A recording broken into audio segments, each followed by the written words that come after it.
Ok. Alors, chers amis, Shabbat, nous avons lu la paracha de Yitro. Et généralement, le nom de la paracha nous indique le sujet principal de la Sidra. Si je peux comparer cela au premier titre d'un journal en première page.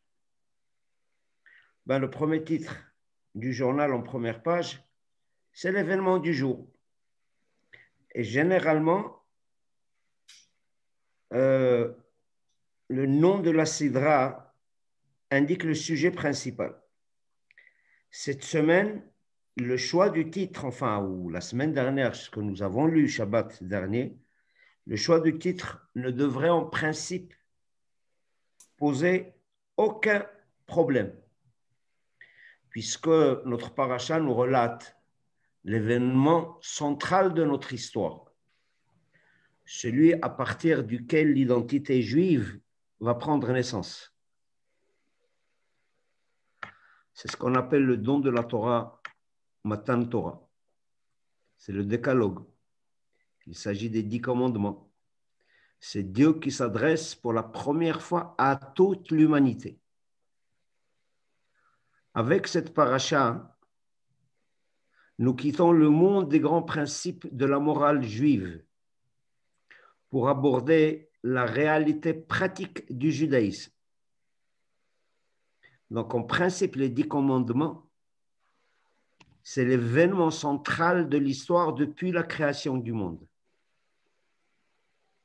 Mais cet événement central, cet événement majeur, est occulté par l'arrivée d'un personnage qui s'appelle Yitro.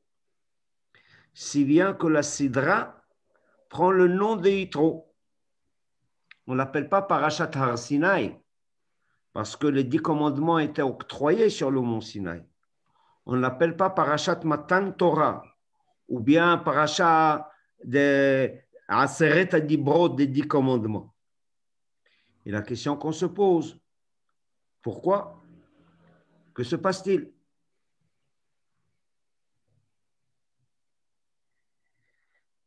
Yitro était le prêtre de Midian qui a décidé de faire tchouva. Certes, nous apprécions les Baal et tchouva,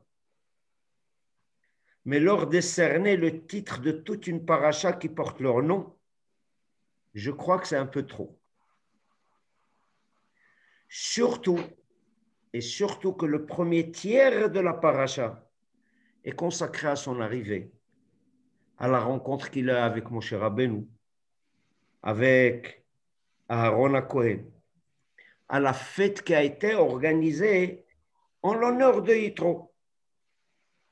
Cet Yitro-là se permet même de donner des conseils à Moshe Rabbeinu sur un plan judiciaire. Vous savez, il y a un proverbe en hébreu qui dit « Oreach le rega, roe kol pega ». Oreach kol le rega, un invité pour une courte durée, parce qu'il est venu pour une courte durée, il remarque tous les défauts. Il a commencé, il se permet de donner des conseils à Moshe Rabbeinu. Vous allez me dire pourquoi est-ce qu'on s'étonne d'avoir donné une paracha qui porte le nom de Yitro. Nous connaissons aussi un autre non-juif qui a eu droit au même honneur. C'est Balak. Dans le 4e tome du Pentateuque, dans Parashat Balak, ce fut un roi non-juif à qui on a donné le titre de toute une paracha. Mais franchement, il n'y a rien à comparer avec Balak. Parce que l'acteur principal dans Parashat Balak, c'est Balak lui-même. Il avait peur d'Am Israël, il avait peur du peuple d'Israël qui venait de sortir d'Égypte. Il a essayé comment l'éradiquer. Mais dans l'autre Sidra, dans Parashat Yitro, il n'y a pas que Yitro, que l'arrivée de Yitro. Il y a aussi Matan Torah. Et comme nous l'avons dit, ce don de la Torah constitue l'événement central de notre histoire depuis la création du monde. Je voudrais juste vous citer le Zohar à Kadosh, qui rapporte que lorsque Yitro est arrivé, écoutez comment le Zohar décrit Yitro. Kummara Illa'a, un grand prêtre.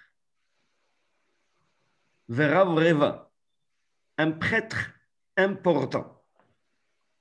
Rav Memana Dechol Ta'avin Haranin, représentant de toutes les autres divinités. Il a déclaré Ata Yadati Ki Gadol Hashem Mikol HaElohim. Yitro, donc ce grand prêtre, ce prêtre important, ce représentant de toutes les autres divinités avait déclaré, maintenant je sais que Dieu est supérieur à toutes les divinités. Et c'est grâce à cette phrase-là que la Torah a été donnée. On avait besoin de Yitro, nous dit le Zohar à Kadosh, pour que la Torah soit donnée. En d'autres termes, sans Yitro, il n'y aurait pas eu de Matan Torah. L'arrivée de Yitro constitue une introduction au don de la Torah. Alors, qui est ce personnage? Quelle est son histoire? Et je vous prie de garder en mémoire le Zohar que je viens de citer. Sans lui, il n'aurait pas eu de Matan Torah. Comment ça? Un prêtre d'idolâtre, un idolâtre. Il était le représentant de toutes les divinités. Et voilà, le Zohar HaKadosh nous dit que sans lui, il n'aurait pas eu de Matan Torah. Qui est ce personnage? Il a eu un si grand kavod, toute une paracha, toute une sidra qui porte son nom. Alors, je vais essayer, nous allons essayer de répondre à cette question. C'est une première question. Il y a encore une seconde question qui se pose. Le début de notre paracha commence par Vaishma Yitro. Yitro a entendu. Et Rashi pose la question Ma Shemo Shamaouva. Quelle nouvelle a-t-il entendu pour venir se joindre au peuple juif? Quel événement, en d'autres termes, l'a-t-il incité à sceller son sort et son destin avec celui de Am Israël? Et Rashi répond Kreat Yamsouf, mais ce n'est pas Rashi en principe, c'est un Midrash qui dit Kreat Yamsouf ou Milchemet Amalek, la traversée de la mer Rouge et le passage donc de la mer Rouge et la guerre contre Amalek. Ce sont ces deux événements-là qui l'ont poussé à venir, qui l'ont incité à venir. Voyons voir d'abord la traversée de la mer Rouge. Est-ce que juste Yitro a entendu? C'est toute l'humanité qui a entendu la traversée de la mer Rouge. Vous ne me croyez pas? Eh bien, pour ceux qui prient chaque jour, ils le disent, ils le récitent tous les jours. Et c'est écrit dans la Shira. Lorsque nous récitons Azia Shir Moshe, c'est un passage biblique qui est écrit dans le second tome du Pentateuque, donc dans l'Exode, et je fais lecture de ce que nous dit ce passage. Sham'u amim irgazun, les peuples l'apprennent et tremblent. Chil achaz yosheve pelashit, un frisson s'empare des habitants de Philistie.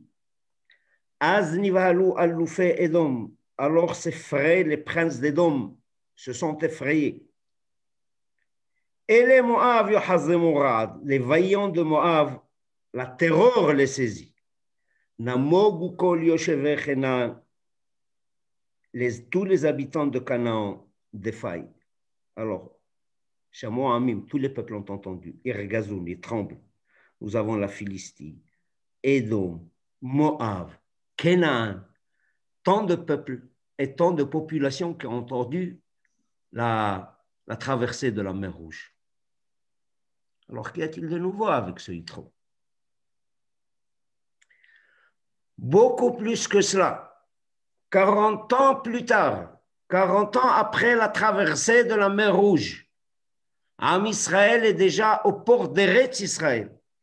Ils veulent conquérir Eretz Israël. Et Moshe Rabbeinu est déjà décédé. Qui était le successeur de Moshe? C'était Yehoshua. Que fait Yehoshua? Il fait appel au service secret. Il fait appel au Shin Bet. Il envoie deux espions à Jéricho. Et ces deux espions finissent par trouver une femme qui s'appelle Rachav, qui collabore avec eux. Il lui pose la question, pourquoi collabores-tu avec nous? Madame Rachav, tu te mets en danger. Si les autorités de Jéricho la prennent, ils vont te décapiter. Pourquoi courez-vous un danger avec nous, en collaborant avec nous? Ce n'est pas moi qui parle. C'est le texte dans Josué qui parle. Ki shamanu et asher hovish Hashem et me yamsuf mipenechem. Car nous avons appris, dit Rachav, comment l'Éternel a mis à sec devant vous les eaux de la mer Rouge. Donc, c'est toute la planète qui était au courant du passage de la mer Rouge. Personne n'a été, tout le monde a été interpellé. Et là, on nous dit, Vaishma Yitro, il y a juste Yitro qui a écouté. Makara. Quant au second événement que nous cite Rashi, Milchemet Amalek, la guerre d'Amalek, contre Amalek, est-ce que c'est ce qui va inciter Yitro à venir sceller son destin avec celui de Am Israël? Cette guerre, à vrai dire, ne fut pas une victoire. On a connu des morts dans cette guerre. La preuve, juste une paracha avant Yitro. Le texte nous dit Ve'aya ka'asher yarim Moshe yado, lorsque Moshe levait la main, Ve'gavar Israël. Israël avait le dessus. Ve'ka'asher yaniach yado. Et lorsque Moshe laissait fléchir ses mains, Ve'gavar Amalek, c'est Amalek qui avait le dessus. En haut, c'est Israël qui était vainqueur. Les mains en bas, c'est Amalek. Un mouvement comme ça de yo-yo. Hops, en haut, Israël qui prend le dessus. En bas, je ne veux pas trop m'étendre là-dessus parce que la Gemara, le Talmud, dans le traité de Rosh Hashanah, pose la question quelle est la signification de ce mouvement des mains de Moshe Rabbeinu. Il dit Pachout, la Mishnah répond en disant lorsque Am Israël levait les yeux vers le ciel, eh ben, il bénéficiait toujours d'une aide céleste. Lorsqu'on ne compte que sur notre force de frappe et sur notre technologie, alors là, ça devient dangereux pour Am Israël. On ne laisse pas tomber la technologie. La technologie doit nous servir. La force de frappe est très importante. Mais il n'y a pas que cela. Am Israël a aussi une autre force de frappe.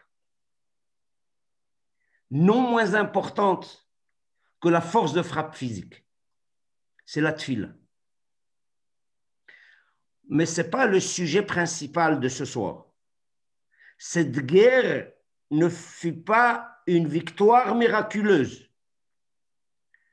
Tout au plus, cette guerre s'est terminée sans victoire. Vous savez, c'est comme lorsque il y a la guerre entre Israël et le Hamas, ça se termine jamais avec une victoire. Donc, et même le niveau spirituel de Am Israël lors de la guerre de Amalek était au plus bas possible. Le texte nous le dit. Tu étais aïef, fatigué, yagea, malmené, velo yare Elohim, et tu ne craignais pas Dieu. Donc, la première raison que nous cite Rashi, à traverser de la mer Rouge, faut-il comprendre pourquoi est-ce que c'est juste lui qui a entendu. En principe, c'était toute l'humanité qui a été interpellée. Et même la seconde que nous cite Rashi, Milchemet Amalek, ce n'était pas une raison valable pour se joindre au peuple juif. Donc, jusque-là, nous avons deux questions. Pourquoi la Torah met-elle en exergue Yitro au point de faire de l'ombre à Matan Torah? Et Milchemet Amalek n'a rien d'extraordinaire au point d'interpeller Yitro. Et si on veut comparer Kerat Yamsouf, la traversée de la mer Rouge, et Milchemet Amalek, la guerre contre Amalek, le Maharal Miprag dans Gur Aryeh nous dit la chose suivante, c'est comparer un éléphant à une fourmi.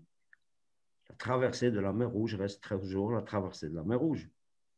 Kerat ve Milchemet Amalek, la victoire, la guerre contre Amalek,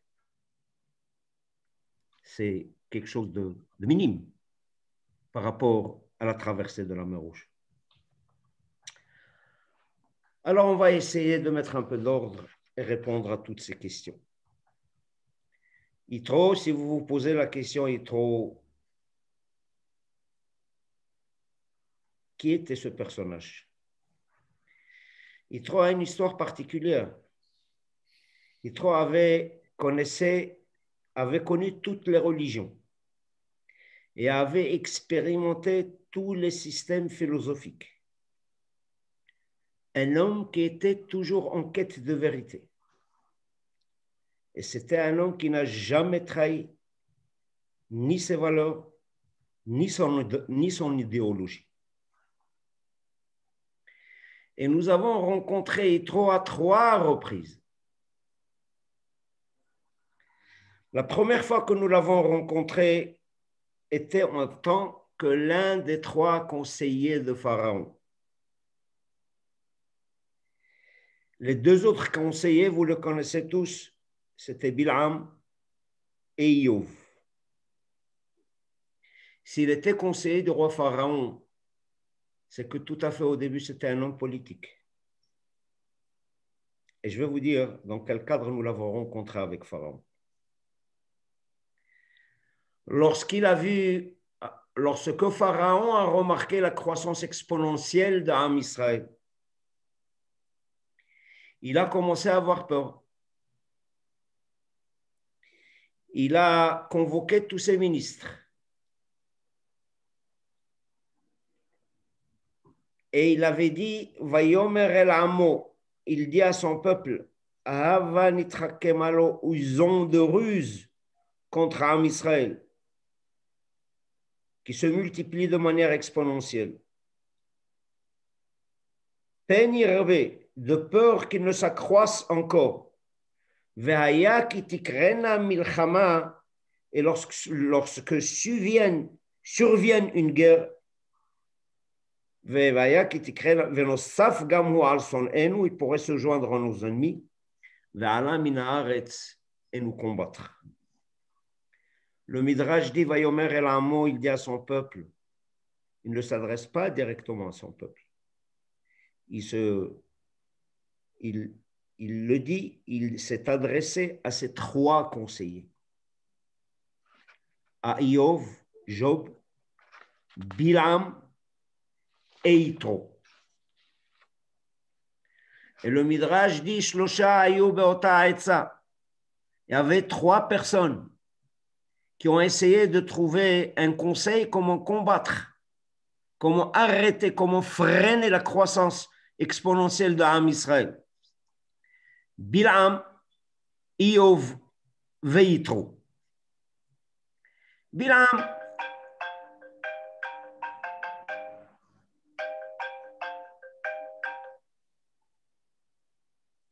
Bilam, lui, c'est lui qui a suggéré la solution finale d'Am Israël. Il faut jeter tous les nouveau-nés, comme nous le dit le texte, il faudrait les jeter dans le Nil. C'était un antisémite sans scrupules. Il a connu une fin tragique. Nehrag, il a été tué. Iov, lui, il était un peureux. C'était un homme peureux.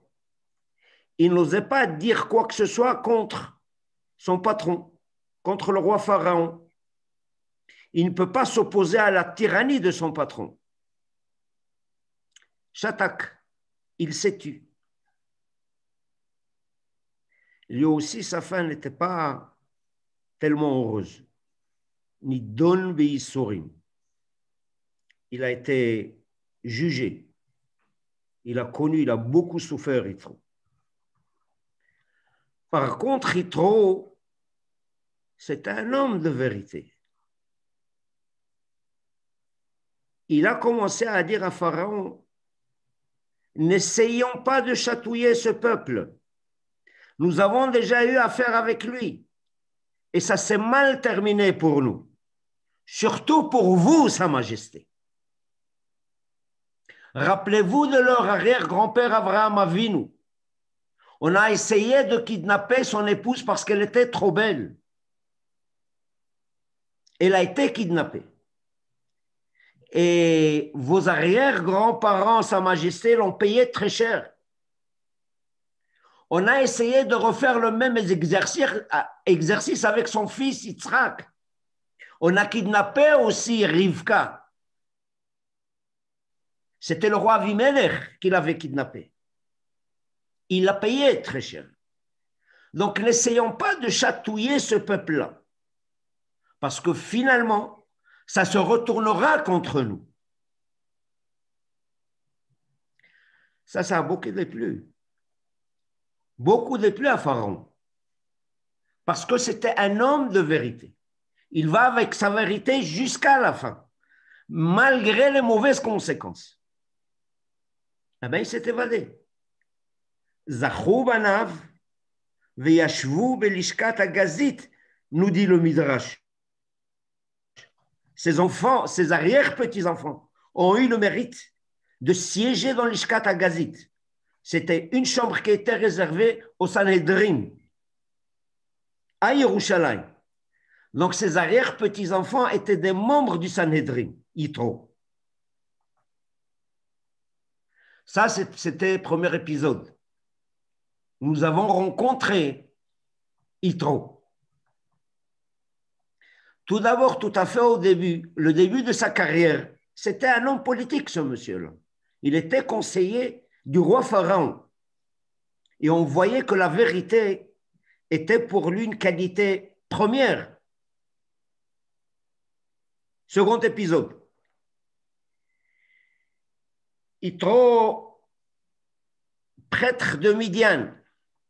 Lorsque je dis prêtre de Midian, c'est plus un homme politique.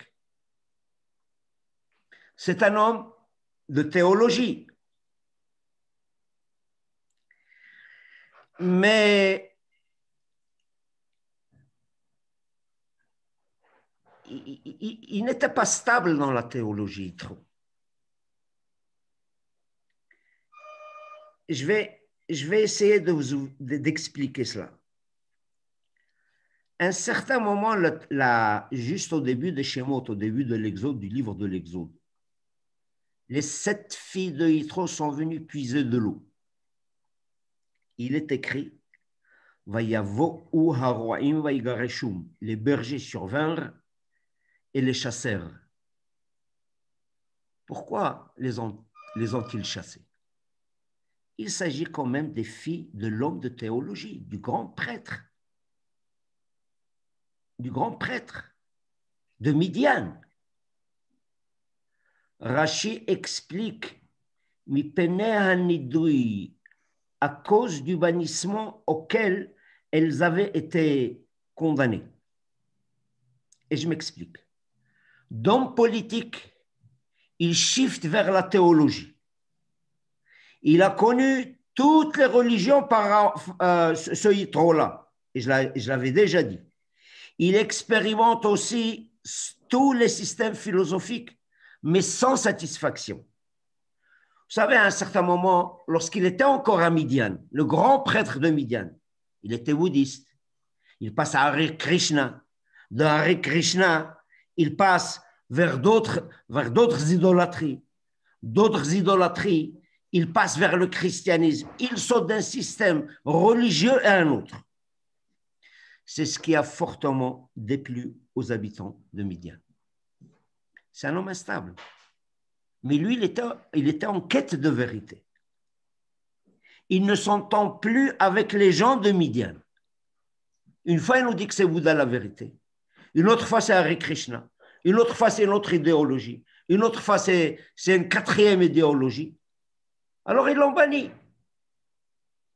Niddu Oto. Ils l'ont mis en quarantaine. Si lui est mis en quarantaine, même ses filles ont été mises en quarantaine, ont été bannies. C'est la raison pour laquelle les bergers les ont chassés. Toujours en quête de vérité. Mais en tout cas, regardez, il rate sa carrière politique. Parce que c'est un homme de vérité. Et là aussi, il rate sa carrière théologique à cause de la vérité. À tel point que les gens de Midian l'ont banni. 3e épisode. Il entend Vaishma Yitro, c'est notre paracha. Il entend Kreat Yamsouf ou Milchemet Amalek. Et je vous invite à penser à ce monsieur-là depuis il était conseiller de Pharaon. Et maintenant, il se retrouve dans le désert avec Am Israël. Il est venu le rejoindre pour mieux comprendre quelle est l'essence de ce peuple. Donc, il était âgé. Il n'a pas pris d'avion, ni le TGV. Et malgré son âge, il essaye de se rapprocher d'Am Israël. Il voyage. Donc, on l'a déjà rencontré en Égypte en tant que conseiller. Il déménage à Midian. Et de Midian, on le trouve dans le désert auprès d'Am Israël. Pourquoi? Parce que c'était l'homme qui recherchait la vérité. Il voyageait beaucoup. Vous savez, j'ouvre juste une petite parenthèse. Am Israël a connu l'une des figures éminentes de Am Israël, c'était Baal Sha'agat Aryeh. Baal Sha'agat Aryeh, il a écrit un ouvrage talmudique qui s'appelle Sha'agat Aryeh, le rugissement du lion. Et on a toujours dit qu'il avait un cerveau, son encéphale était aussi aiguisé qu'un couteau. Et voilà, lui, on était en Europe de l'Est. Il a eu plusieurs postes. Il ne s'entendait pas avec la communauté, il allait voir une autre communauté. Il ne s'entendait pas avec la seconde. Il était un peu en Ukraine, un peu en Russie, un peu en Pologne. Finalement, il s'est retrouvé à Strasbourg, à Metz, excusez-moi, à Metz. Et d'ailleurs, il est enterré à Metz. Baal Sha'agat Aryeh, il est enterré à Metz. Hein? Alors, lui, il leur avait dit, vous savez, Comment est-il décédé? C'est qu'une fois sa bibliothèque s'est écroulée sur lui. Il s'est écroulé, il avait une grande bibliothèque et qui s'est écroulée sur lui. Il était souffrant et suite à cela, il est décédé. Une fois, il avait dit la chose suivante. Il a dit pourquoi il ne s'entendait pas avec sa communauté? Parce que lui aussi, il était en recherche. C'était quelqu'un de très droit, de très tranchant. Et avec une communauté, on ne peut pas se comporter de cette manière. Il faut savoir trouver le juste milieu. Il leur dit, lorsqu'on cherche la vérité, on peut visiter tout le monde comme ça. C'est Yitro. Yitro de Mitzrayim, il est passé à Midian, de Midian dans le désert. Il a beaucoup voyagé parce qu'il était en quête de vérité.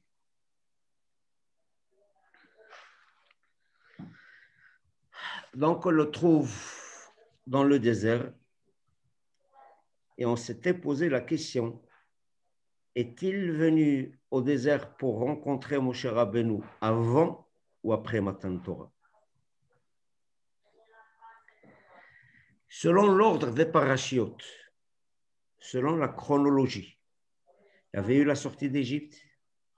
7 jours plus tard, il y a eu la traversée de la mer Rouge.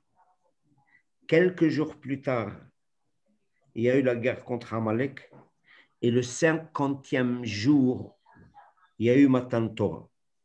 Mais entre la guerre de Amalek et Matan Torah, la Torah nous raconte l'arrivée de Yitro. Donc, selon l'ordre chronologique, il est venu avant Matan Torah.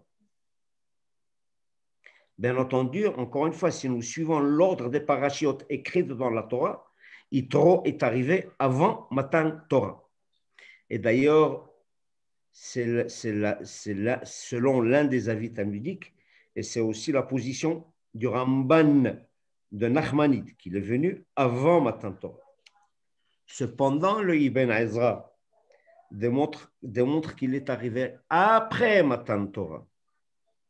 L'une des preuves du Ibn Ezra est la suivante, puisque lorsqu'il parle avec Moshe Rabbeinu, Yitro parle avec Moshe Rabbeinu, ou plutôt Moshe Rabbeinu qui parle à Yitro, lui dit je suis en train de montrer et de faire savoir les lois de Dieu au peuple juif. Si c'est avant Matan Torah, il n'y a pas de loi. Il n'avait pas encore les mitzvot.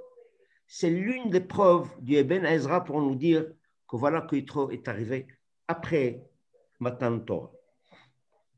Et voilà, le Ibn Ezra pose la question. Si l'arrivée de Yitro était après Matan Torah, pourquoi est-ce que la Torah nous parle avant? Pourquoi avant? Il fallait d'abord faire Matan Torah, puis nous raconter l'histoire de Yitro.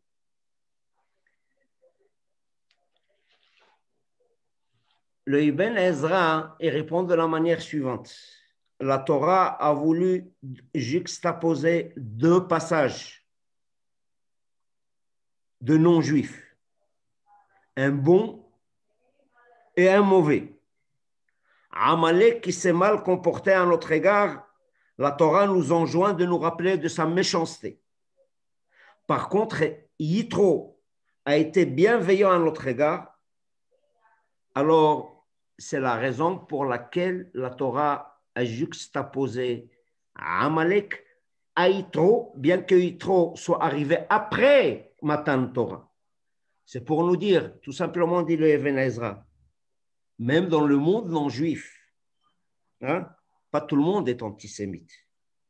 Il existe des chassidés Ummot ha'olam, les juifs des nations, ça existe, tel que Yitro.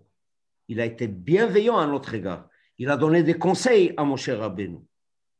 Par contre, il y a un autre type de non-juif, Amalek, c'est l'antisémite. Et qu'on ne peut pas toujours généraliser.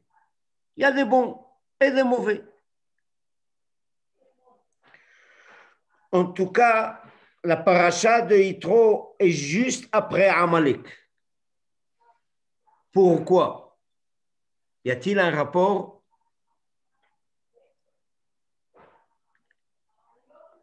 Pourquoi juste après Amalek? Alors, il voulait venir pour se convertir avant Matan Torah. Mais il a hésité, de peur que sa requête soit refusée. N'oublions pas que c'est un troublemaker.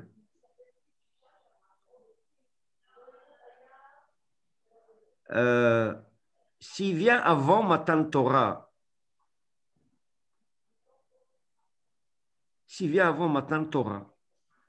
vous savez, juste faire une petite recherche sur Google et on va trouver que c'est un troublemaker. Il était en Égypte, il passe à Midian, il ne s'entend pas avec les gens et voilà, il veut regagner le peuple juif. Qu'est-ce qu'on va faire de ce monsieur-là? C'est juste pour encore, pour embêter le monde. D'ailleurs, il avait peur que sa requête ne soit refusée, comme le fut le cas d'une femme qui s'appelle Timna. Alors, écoutez l'histoire de Timna. La Torah nous le raconte. Timna était issue d'une famille noble qui a voulu se convertir pour s'unir à la famille d'Abraham. Parce que tout le monde était désireux de s'unir à la famille d'Abraham. Ne pouvant se marier avec Eliphaz, Eliphaz était le fils d'Esav. Elle est devenue sa concubine. Et ils ont eu Amalek. Donc, Eliphaz, c'est le petit-fils d'Abraham Avinu. Esav, c'était le fils de Yitzhak. Eliphaz, c'était le petit-fils de Yitzhak. Il avait comme concubine une dame qui s'appelait Timna. Elle se maria avec Eliphaz. Elle voulait regagner Am Israël, mais Yitzhak a refusé. Qu'est-ce qu'ils ont eu? Ils ont eu Amalek. Dans quelle ambiance a-t-il grandi ce Amalek? Ah ben, il a été influencé par les propos antisémites et méchants de sa maman, qui lui disait il s'agit d'un peuple raciste, qui se recroqueville sur lui-même, un peuple fermé, qui n'ouvre pas les portes à tout le monde. Alors, Yitro a fait le calcul suivant. Si je viens avant, ils vont me refuser. Maintenant qu'il y a eu la guerre de Amalek, pourquoi ils ont connu cette guerre? Parce qu'ils ont refusé sa maman, sa grand-mère, sa maman, Timna. Ils l'ont refusé.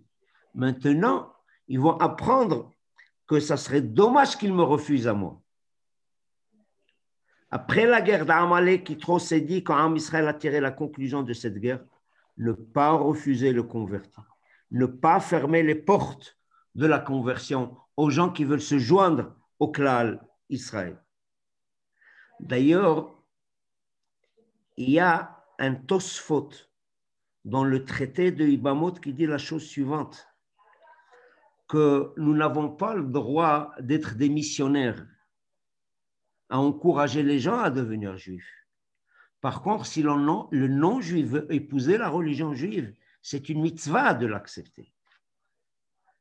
C'est une mitzvah de l'accepter.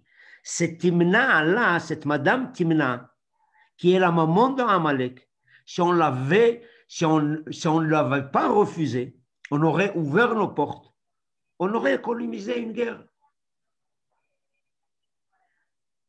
Et c'est le calcul qu'a fait Yitro. Yitro a dit, si je viens avant la guerre d'Amalek, ils vont me refuser comme ils ont refusé Madame Timna. Maintenant qu'ils ont tiré la leçon, que refuser quelqu'un qui veut se joindre au clan d'Israël, ils peuvent payer ça très très cher. Alors il faut m'aider à attendre. Après la guerre d'Amalek, il est venu.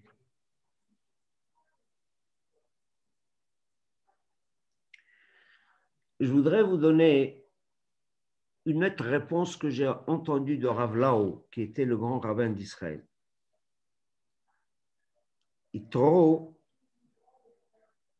est venu après la guerre d'Amalek parce qu'il a remarqué une grande qualité chez Am Israël. Laquelle de ces qualités? Lors de la traversée de la mer Rouge, Am Israël était poursuivi par les Égyptiens, qui étaient armés jusqu'aux dents. Am Israël était passif. Il n'a pas réagi. Il n'a pas essayé de déclarer la guerre contre ces Égyptiens. Il était resté très passif. Par contre, dans la guerre de Amalek, c'était quelques jours après la traversée de la mer Rouge. Pitom, soudain, Am Israël devient très sûr de lui-même. À la déclaration de la guerre d'Amalek, il répond. On dirait qu'ils ont fait les hautes écoles militaires aux États-Unis, ces gens-là. Alors que c'est une bande d'esclaves qui vient de quitter l'Égypte. Ils n'avaient aucune connaissance de la stratégie militaire. Lors de la traversée de la mer Rouge, Am Israël était passif. Lors de la guerre contre Amalek, on voit Am Israël qui est très actif. Que s'est-il passé entre-temps? Rav Laoudi, il y a une différence. C'est quand Am Israël ne déclare pas la guerre contre ceux qui lui ont fait du bien. Malgré la méchanceté des Égyptiens, ils nous ont asservis pendant 210 ans. Ils ont tué nos enfants. Ils les ont jetés dans le Nil. Tout ce que vous voulez. Mais tout à fait au début, lorsqu'il y avait la famine dans le monde, qui nous a invités à regagner Eretz Israël? C'était l'Égypte. On ne peut pas, Am Israël est un peuple reconnaissant. Ceux qui nous ont fait du bien, on ne peut pas leur déclarer la guerre. Amalek, il ne nous a jamais fait du bien. Il nous a toujours fait du mal. La haine du juif est ancrée chez lui. Il ne supporte pas le juif, Amalek. Il n'a fait aucun bien. Alors, s'il déclare la guerre, on doit répondre. Ce n'est pas parce que nous avons fait les écoles militaires. C'est pas chouette, il faudrait nous défendre. Mais les Égyptiens nous ont fait du bien. Nous devrons être reconnaissants à leur égard. Et Chazal nous enseigne, Kol hakofe betovato shel chavero, tout celui qui renie le bien qu'il a fait son ami, sofo lichvod betovato shel Akadosh Baruch Hu, il finira par renier le bien que lui fait Akadosh Baruch Hu. La preuve, Pharaon, il a renié toute la bonté de Yosef, ce qu'a fait Yosef. Il était au service de l'État égyptien. C'était le grand économiste qui a sauvé l'économie de toute l'Égypte pendant les années de famine. Et finalement, il a dit Loa Cher le Hada et Yosef, il ne connaissait pas, il a fait semblant de ne pas connaître Yosef. Ce même parent, il a fini par dire mais Hachem Asher Eshma Bekolo, qui est ce Dieu pour écouter sa voix, pour l'obéir.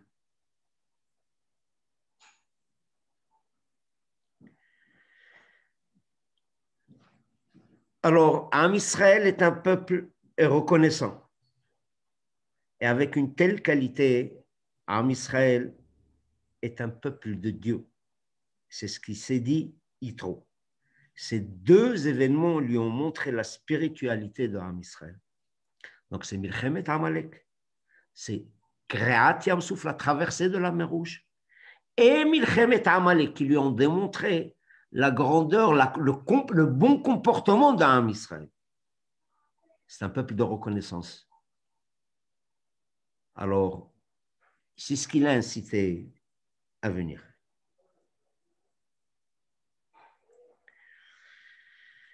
Mais on voudrait beaucoup plus que cela.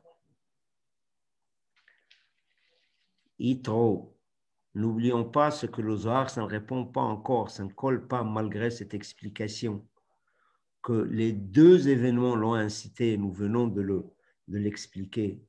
Ça n'explique pas ce que nous dit le Zohar.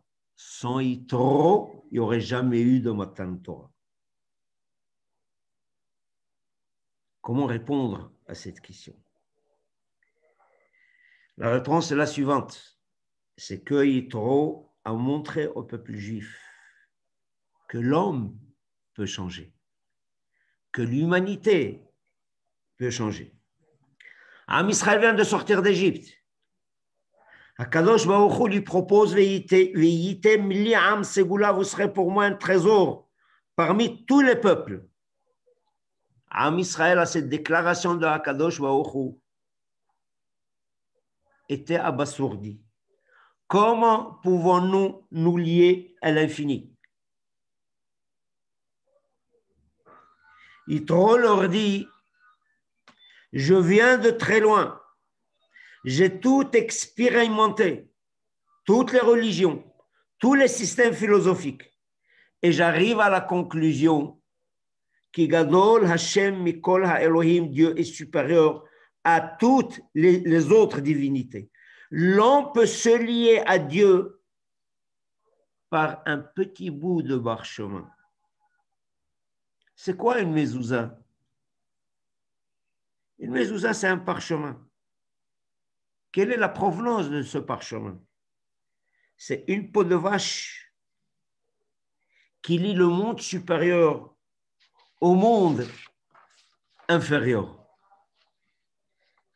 Yitro avait un ami qui s'appelait Bilam. Ils étaient tous les deux conseillers, deux des trois conseillers de Pharaon. À un certain moment de sa vie, Bilam, il déclare Tamot nafshi mot yesharim. Puissais-je mourir comme un homme droit? Tamot nafshi. Puissais-je mourir? Pourquoi pas techi nafshi, que je vive comme un homme droit? Pour la simple raison que Bilam ne pouvait pas concevoir de vivre comme un juif, avec un très haut degré de moralité, avec un très haut degré de sainteté et de Kedusha. Un tel lien avec l'infini était impossible pour Bilam. Bilam se connaissait bien, il était prophète, il était au même degré de prophétie que Moshe Rabbeinu. Et à quoi pense-t-il? Si Balak pouvait me donner, même s'il me donne beaucoup d'argent et beaucoup d'or, à quoi pense-t-il? Juste pour gruger à Israël, de leur envoyer des femmes de Moab et des femmes de Midian. Voilà ce qu'était Bilam. Bilam ne pouvait pas concevoir que l'homme peut changer, que l'homme peut se lier à l'infini, que l'on peut se lier à Kadosh Baruch Hu. Ça, il ne pouvait pas le concevoir. Pour Bilam, il était impossible à l'homme de surmonter ses instincts. L'homme ne peut pas subir une si grande transformation. Yitro arrive et le contredit. Il est possible de se réfugier sous les ailes protectrices de Kadosh Baruch Hu. C'est ce qui a provoqué Matan Torah.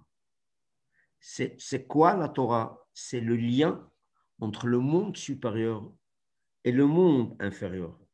C'est ce qui a provoqué l'ouverture de la porte de Matan Torah. Et c'est ce que nous dit le Zohar. Sans Yitro, il n'y aurait pas eu le Matan Torah. Excusez-moi, mesdames et messieurs. A-t-on besoin de Yitro pour nous déclarer qu'Akadosh Baruch Hu est supérieur aux autres divinités? Pharaon a fini par laisser sa peau. Quelle était la fin de Pharaon? Il s'est noyé. Qui était Amalek?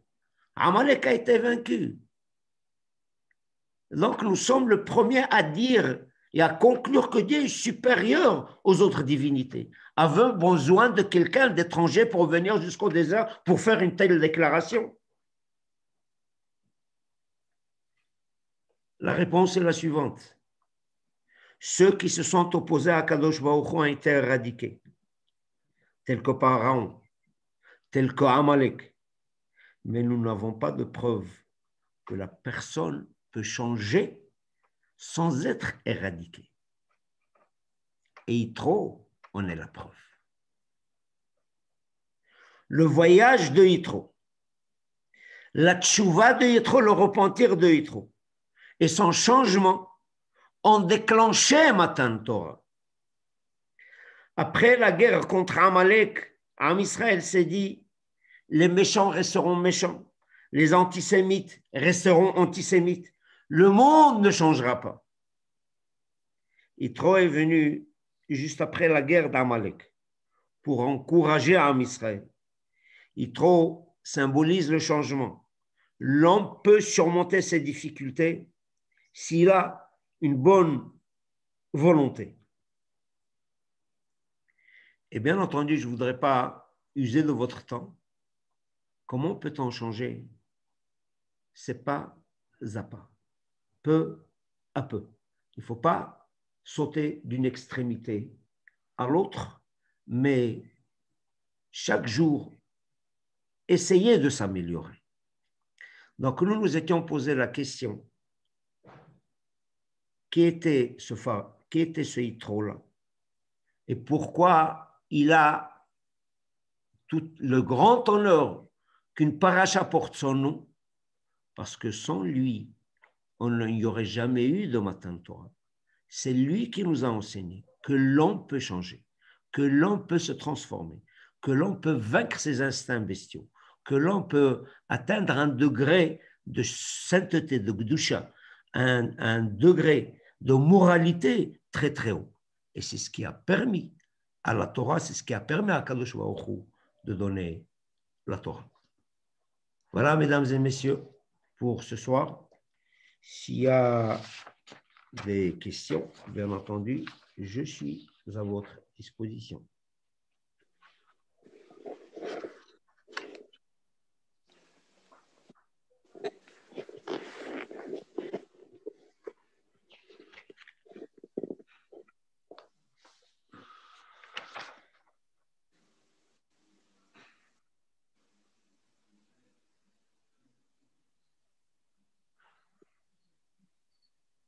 Monsieur le grand rabbin, Ken Adoni. pourquoi on se réfère toujours pour un homme d'une telle importance comme Yitro, pourquoi il se réfère constamment à Moshe en disant que c'est le beau-père de Moïse? On n'a pas besoin de cette précision, à moins de considérer Moïse comme vraiment supérieur à Yitro. Or, vous venez de dire toutes les qualités qu'il avait, donc on peut dire qu'il n'avait pas besoin à chaque fois de répéter que c'est le beau-père de Yitro, de Moshe. Alors, écoutez, la question est répondue non pas par moi, mais par les commentateurs de la Torah. Ici, c'est vrai, dans Parashat Yitro, on le voit comme beau-père de Moshe. Mais si vous allez dans Parashat Shemot, Moshe était le gendre de Yitro. Alors pourquoi cette inversion? Pourquoi cette inversion? Parce que lorsqu'on est à Midian, qui avait la fonction suprême de grand prêtre, d'homme de théologie, d'homme important, d'homme de la cité qui avait un rôle très important à jouer dans la cité, c'était Yitro. Alors, on le présente comme, alors Moshe disait, moi je suis son gendre. Il était fier de son gendre. Mais là, maintenant, Yitro, c'est un inconnu. Et qui était Moshe Rabbeinu? C'est le leader d'Am Israël. C'était autour de Yitro de son enorgueillir. Je suis le beau-père de Moshe.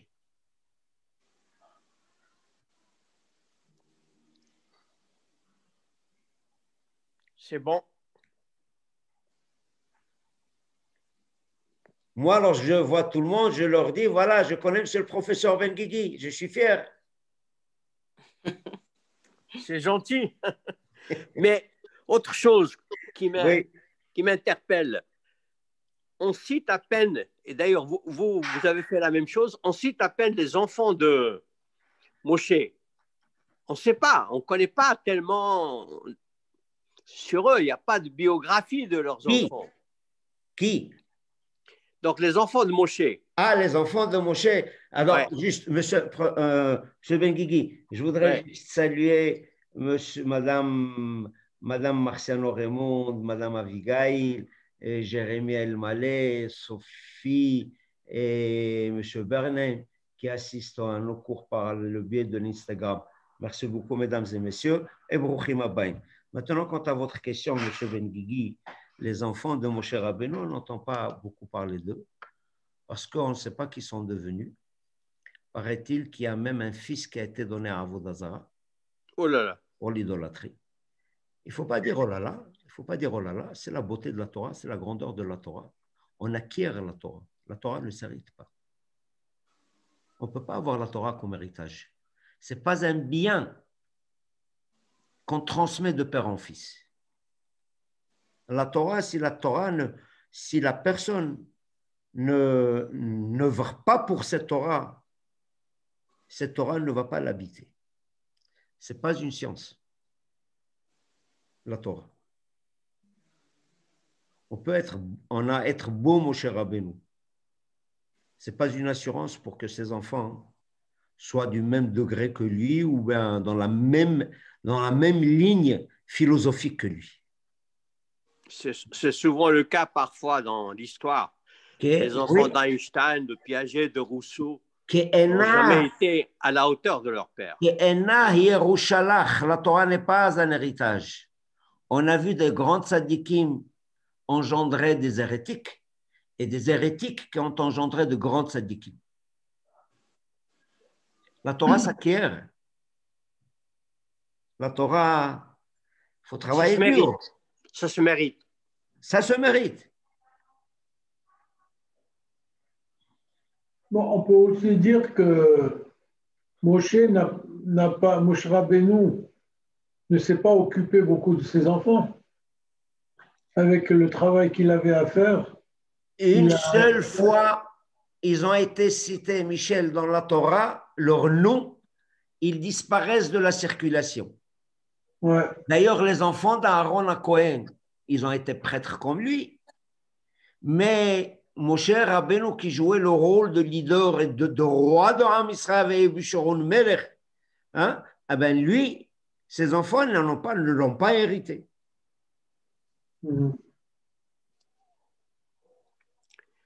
J'aime bien cette réponse qui me paraît fondamentale dans l'histoire juive. C'est de mériter cette Torah, que ça ne suffit pas de l'avoir, mais il faut la mériter, la cultiver, la transmettre, la travailler. Et c'est probablement une des raisons de la survie du peuple juif. Monsieur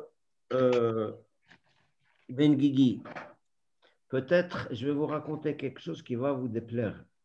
C'est pas grave. Vous savez, on a connu Aristote comme étant un homme de philosophie. Paraît-il que ses disciples l'ont surpris dans une maison de débauche. Ils lui ont posé la question, vous dans un tel endroit, c'est impossible. Il leur dit, avez-vous déjà vu un professeur de géométrie qui est triangulaire? Vous m'entendez, M. Benguigui? Tout à fait, tout à fait. Est-ce que vous avez vu ou vous avez rencontré un professeur de géométrie qui est triangulaire? Quelle était la réponse d'Aristote? C'est que le comportement ne décrit pas, ne va pas de pair avec la fonction. Je peux être philosophe, mais mon comportement est extérieur à cette philosophie. Ce n'est pas le cas de la Torah. La Torah construit l'homme. Et j'insiste beaucoup dessus, beaucoup. Vous savez, je crois que je l'ai dit à plusieurs reprises. Vous avez tout un livre, le premier tome du Pentateuque, tout le Sefer Bereshit. Il n'y a presque pas de mitzvot. Il y a 3 mitzvot dans tout le Sefer Bereshit. Ça veut dire sur les 613 mitzvot, 610 sont dans les 4 tomes et 3 dans le premier tome. Et ce n'est pas moi qui pose la question, c'est le Netziv qui pose la question. Pourquoi a-t-on besoin du Sefer Bereshit?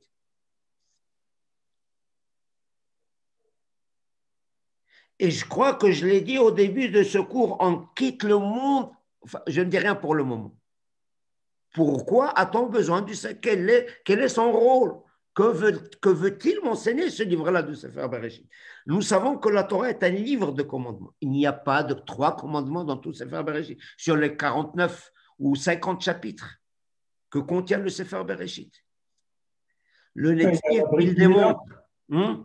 C'est la Brit Mila. Il y a Brit Mila, il y a avoir des enfants, la deuxième mitzvah, et l'interdiction de manger le nerf sciatique. C'est tout. Mais la Brit Mila, c'est la plus importante. Non, mais cette mitzvah est reprise dans Sefer Vayikra. En plus. Donc le Netziv dit, Ribono shel olam, pourquoi est-ce que j'ai besoin du Sefer Bereshit? Vous savez ce que dit le Netziv? La Torah veut m'apprendre derech eretz, le savoir-vivre. Akadosh Baruch Hu, on ne nous a jamais décrit Abraham, Yitzhak et Yaakov, les Shvatim, sous l'angle de leur pratique religieuse, mais sous l'angle de leur comportement. Celui qui n'a pas un savoir-vivre n'a rien à faire dans cette Torah. N'a absolument rien à faire dans cette Torah. La Torah, elle construit l'homme, elle forge la personnalité.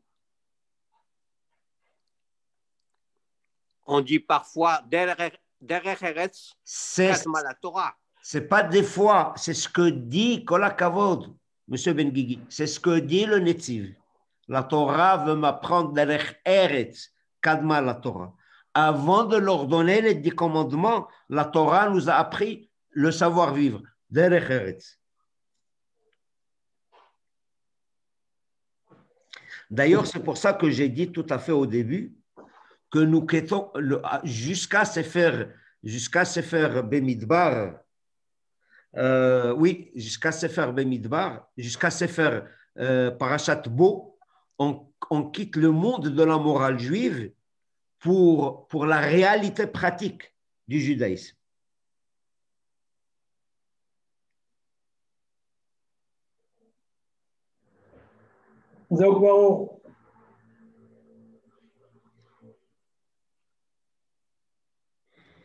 Merci beaucoup, M. le rabbin, pour ce... Alors, j'avais une petite histoire à vous raconter. Mais voilà, je ne veux pas user beaucoup de votre temps.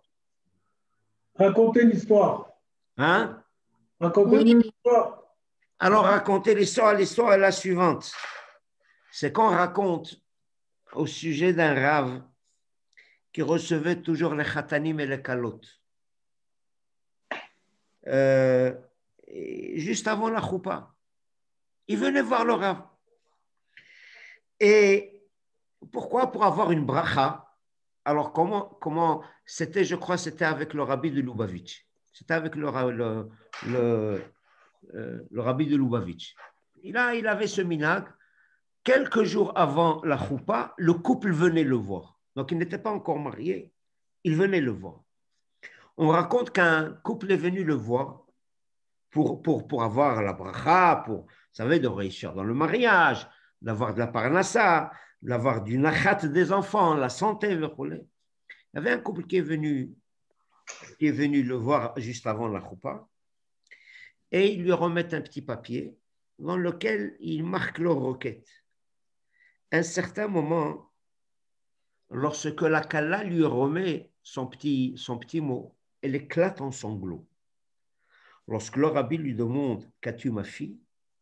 Il lui a dit « Je voudrais te parler, mais tête à tête. » Il fait signe à son khatan de quitter la salle.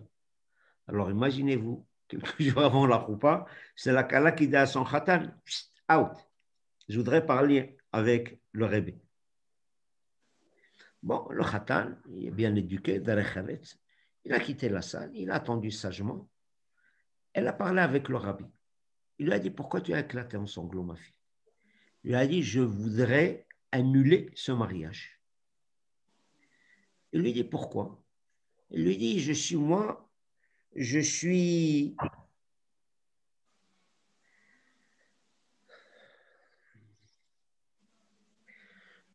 suis intempestive et je risque des fois, si je m'énerve, je risque de le répondre méchamment. Il est tellement gentil que ça me va me faire du mal au cœur.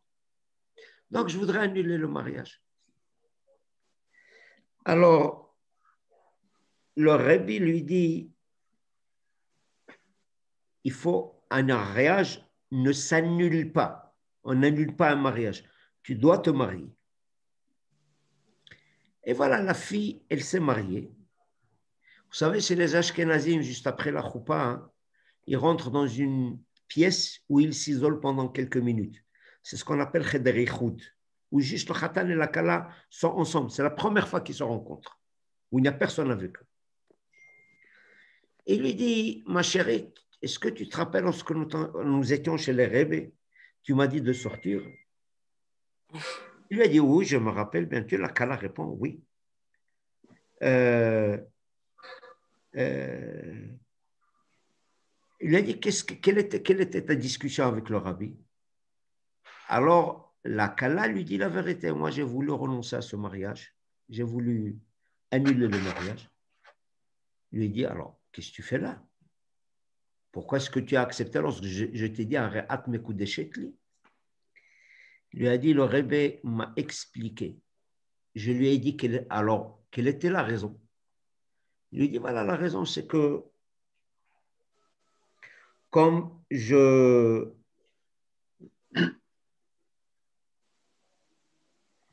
suis intempestif, je risque peut-être de te faire du mal, alors j'ai voulu renoncer.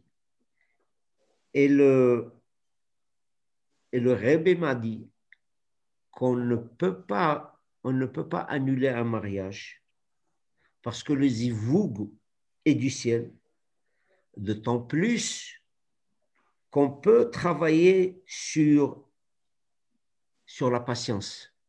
La patience, c'est une qualité qui s'acquiert. C'est une qualité qui s'acquiert. Alors, tu peux travailler sur cette qualité. Parce que la patience vient avec les enfants. Alors, tu as 1 heure de patience par jour, par exemple, avec un premier enfant. Tu vas avoir la patience avec le deuxième, pour 2 enfants, tu vas avoir la patience pour 1 heure. Le troisième enfant qui va naître, tu auras 1 heure pour les 3 enfants. Ça s'acquiert. Il a dit, mais entre-temps, jusqu'à ce que tu aies des enfants, il lui a dit juste en face, il y a une école pour enfants handicapés. Sois bénévole 1 heure par semaine. C'est tout ce que je demande. Et ce travail de bénévolat t'apprendra la patience. Juste 1 heure par semaine. 1 heure cette semaine. 1 heure la deuxième semaine. 1 heure la troisième semaine. Tu finiras par apprendre la patience. Parce que les grands changements s'opèrent par le biais de petites choses. Et même lorsqu'on parle de religion, il ne faut pas sauter d'une extrémité à l'autre. Les grands changements s'opèrent par le biais de petites choses.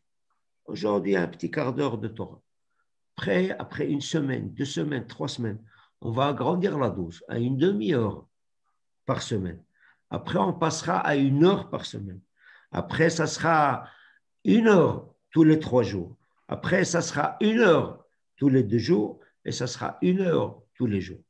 Petit à petit, on arrivera au bon port. Donc, Yitro symbolise Matan Torah, car Yitro nous enseigne que l'on peut changer. Et comme pour le claf, c'est un parchemin, c'est juste une peau de vache, un morceau de peau de vache sur lequel on a écrit quelques textes bibliques et ce qui nous relie à Kadosh Baruch. Voilà, mesdames et messieurs. Baruch, merci beaucoup. Baruch Tiye. On se voit Bezrat Hashem la semaine prochaine. Bezrat Hashem. Alors, la semaine prochaine, le thème, c'est Bli Neder. Je ne m'engage pas parce que ça demande beaucoup de travail. Loi orale et loi écrite. Quel est le rôle de la loi orale? ou plus exactement, comment Chazal peuvent, qu'ils m'excusent Chazal, hein, comment ils ont l'audace de prendre un verset de la Torah et de donner une autre interprétation. On lit un passage dans la Torah, on l'explique du mot à mot, et Chazal ont l'audace de nous dire non, vous faites erreur, c'est comme ça qu'il faudrait le comprendre. D'une autre manière qu'il faudrait le comprendre. Alors que nous savons tous lire l'hébreu. D'où Chazal puise leur force pour nous donner une interprétation qui est contraire à celle qui est écrite dans le texte. Soyons. Ouais, et c'est un long titre pour le mettre sur. Pardon? Pardon? Le titre est un peu long, il faut qu'on fasse un. Non, enfin, on va voir comment le condenser, bien entendu. On attendra 7 heures ou 7 heures avant Ma'arif pour vous le donner.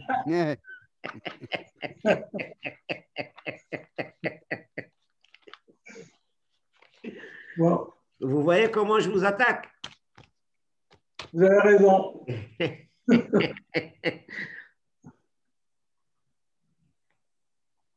Très bien, bonsoir à tout le monde. Et Rabbi Yaakov, c'est OK pour demain, 17h. OK? Allez, merci beaucoup, M. Dani Ventura. Merci beaucoup. Merci. Et bonne soirée. Vous êtes invité pour la semaine prochaine aussi.